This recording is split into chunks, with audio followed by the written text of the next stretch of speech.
انسان ہمیشہ سے اس مخمصے کا شکار رہا ہے. یہ سوال ہمیشہ انسان کے ذہنوں میں گھومتا رہا ہے اور انسان ہمیشہ اس کا متلاشی رہا ہے کہ وہ اس دنیا میں آیا کیوں.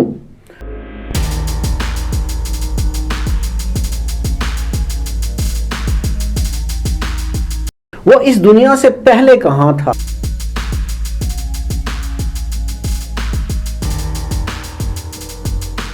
کہاں رہ رہا تھا؟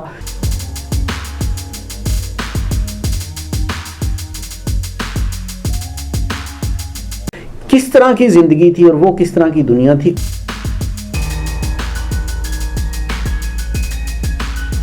اور اس دنیا سے اس دنیا میں اس کو بھیجنے کا مقصد خالق کائنات کا کیا تھا؟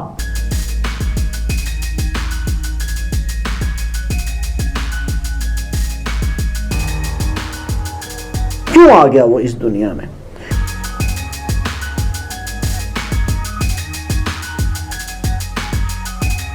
یہ ایک بڑا سوال ہے.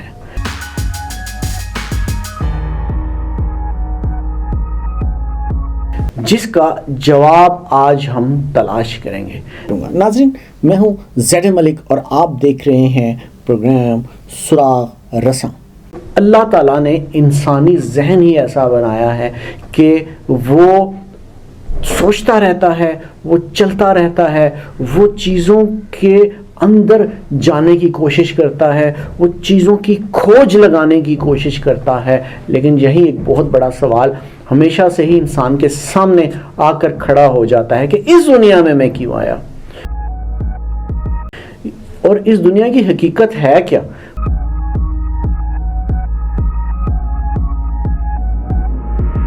بنیادی طور پر اس حوالے سے پہلے تو صوفیہ نے بہت ساری باتیں کی، پھر علماء نے بہت ساری باتیں کی، مذاہب مختلف جو تھے انہوں نے بہت سارے کانسیپٹ اس حوالے سے پیش کیے.